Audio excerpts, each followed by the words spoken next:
السلام علیکم سامعین، 10 ربیع الاول اور 14 ستمبر ہے۔ آج کی خبروں کی شروعات صوبہ ہریانہ کے ضلع کرنال کے گاؤں بلہیڑا کے دینی ادارہ مدرسہ اسلامیہ عربیہ تعلیم القرآن میں زیر تعلیم محمد شعیب ابن قاری محمد طاہر کی تلاوت کلام پاک سے کی جا رہی ہے۔ دراصل 24 گھنٹے پہلے مظاہر علوم سہارنپور کے شعبہ تجوید کے استاد حضرت مولانا قاری مسعود احمد مظاہری فلاحی نے اور ان کے ساتھ قراء کی جمعیت نے ہریانہ کے ضلع پانی پت کے 3-4 دیہی علاقوں کا دورہ کیا ہے۔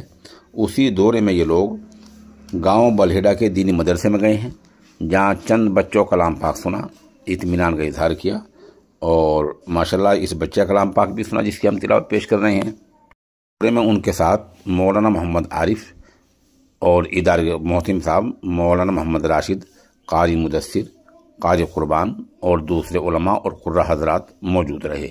یہاں علماء اور قراء نے ادارے کی تعلیم پر اطمینان کا بھی اظہار کیا۔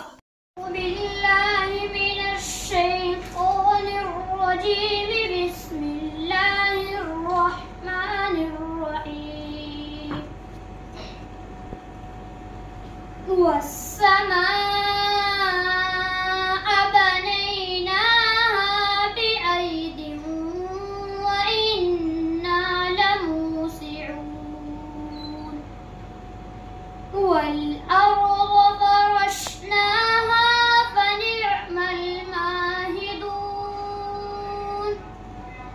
ومن كل شيء خلقنا زوجين لعلكم تذكرون ففروا إلى الله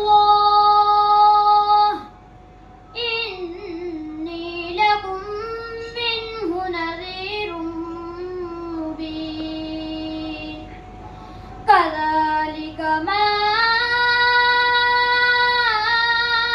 أتى الذين من قبلهم من رسول